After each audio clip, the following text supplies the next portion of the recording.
কুষ্টিয়ায় না গিয়েই ঘরে বসেই তৈরি করে ফেলুন কুষ্টিয়ার পুরা রুটি ও মালাই চা। আসসালামু আলাইকুম ভিউয়ার্স, কুষ্টিয়ার পুরা রুটি ও মালাই চা আজকে আমি আপনাদেরকে তৈরি করে দেখিয়ে দিব। আর এইটা খেতে এত বেশি মজার হয় যে বলার বাইরে। তো আমি চাটা তৈরি করার জন্য পাতিলে পানি দিয়েছিলাম। পানিটা বলক আসার পরে এখানে আমি চা পাতি দিয়ে দিচ্ছি, তার মধ্যে দিয়ে দিচ্ছি গরুর দুধ। এখন চাটাকে আমি একটা চুলায় জাল করতে দিয়ে দুটা বান নিয়েছি, সেই দুইটা বানে আমি খুব ভালো করে এখন বাটারটাকে লাগিয়ে নেব। বাটারটাকে খুব ভালো করে দুইটা বানের সাথে লাগিয়ে নেওয়ার পরে আমি এর উপর দিয়ে দিব কনডেন্স মিল্ক। কনডেন্স মিল্কটাও দুইটা বানে খুব ভালো করে দিয়ে আমি স্প্রেড করে নেব বানের প্রতিটা জায়গায়। এই বানে এভাবে করে কনডেন্স মিল্ক আর বাটার লাগিয়ে নিতে হবে। এগুলো লাগানো হয়ে গেলে আমি এর উপরে দিয়ে দিব কিছু পরিমাণে চিনি। চিনিটা দেওয়া হয়ে গেলে আমি এইটাকে চুলার জালে পুড়িয়ে নেব।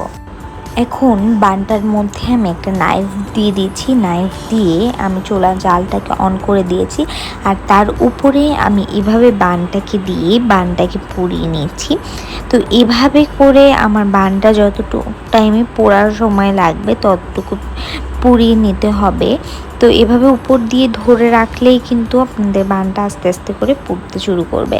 খুব বেশি তাড়াহুড়া করা যাবে না, তাহলে কিন্তু বানটা একদম ঝলসে যাবে। তো এইভাবে আস্তে ধীরে করে বানটাকে আমি পুড়িয়ে নেব। দেখেন আমার বানটা কত সুন্দর হয়েছে পোড়ানো। এখন আমি আরেকটা বানকেও সেম প্রসেসে আগুনের মধ্যে দিয়ে পুড়িয়ে নিয়েছি। আর এই পোড়া রুটিটা খেতে কিন্তু অনেক বেশি মজার হয়। এই পোড়া রুটিটা এভাবে শুধু খেলেও কিন্তু অনেক মজা লাগে। এখন চাটা আমার হয়ে গিয়েছে। এখন আমি দুইটা কাপ নিয়েছি, তার মধ্যে চিনি দিয়ে দিচ্ছি চাটাকে চিনির সাথে খুব ভালো করে মিক্স করে নিচ্ছি। তারপরে দেখেন এই যে আমি দুধ জাল করে রেখেছিলাম, সেই দুধের উপর কত মোটা একটা লেয়ারের সর পড়ে গিয়েছে।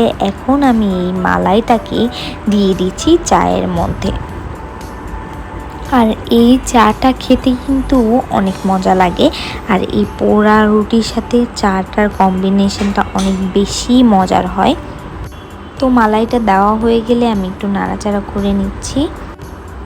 এখন আমি পোড়া রুটিটার সাথে মালাই চাটা সার্ভ করবো। আর দেখেন আমি বানটাকে কিন্তু ছিঁড়ে নিয়েছি। আর এটা খেতে এত বেশি মজার হয় যে কি বলবো।